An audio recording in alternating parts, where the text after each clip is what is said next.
Ang kwentong ito ay hango sa totoong buhay. Karanasan ito ng isa nating kabayan na itago na lang natin sa pangalang Jonas.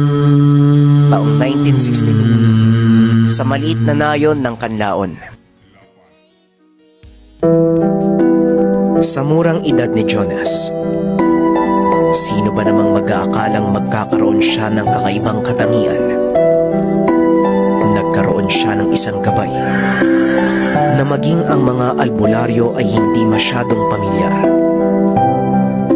Nagsimula ang lahat nang lumipat sila ng tahanan dahil ito sa pag-iwas sa mga abusadong tulisan na laganap sa kanilang lugar noon. Ang tahanan nila ay bandang dulo ng eskinita. Ang mga tahanang nakapaligid sa kanila ay mga kamag-anak rin. Dating bahay ng lolo at lola. Sa gilid nito, merong malaking puno ng palete. Nagmistulang yungib ang lugar. Halos yumakap na ang mga dahon sa lupa. Ulila na sa ama si Jonas. Nagkaroon ng malubhang sakit ang tatay, kaya maagang namatay. Ang tanging kasama na lang sa buhay ay si Nanay Lilia.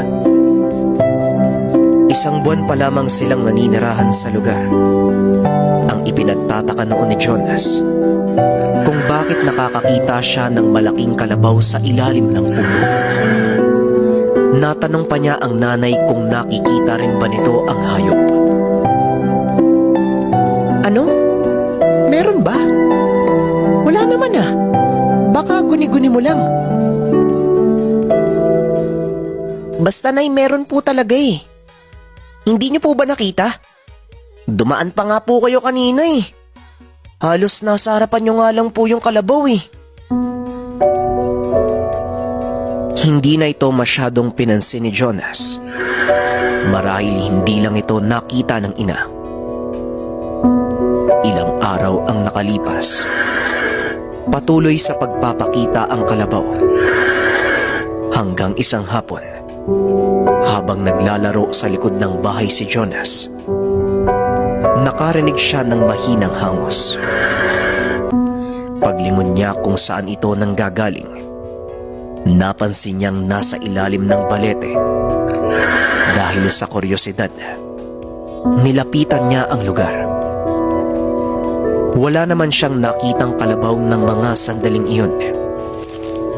Pero habang papalapit, para bang gumagalaw ang mga dahon ng balete. Unti-unti itong umaangat, na animoy binibigyan siya ng daanan. Iba na ang pakiramdam ni Jonas. Kinikilabutan ng bata. Gusto niyang huminto ngunit hindi niya magawa. Kahit dikta ng isipan, hindi sumusunod ang katawan. Sa halip, kusang humahakbang ang kanyang mga paa patungo sa ilalim ng puno. Hanggang sa bigla na lang nagdilim ang buong lugar. Wala siyang makita maliban na lang sa puno ng balete. Umiiyak na si Jonas. Sumisigaw. Umiikot ang kanyang paningin. Nawari na sa loob siya ng ibang dimensyon.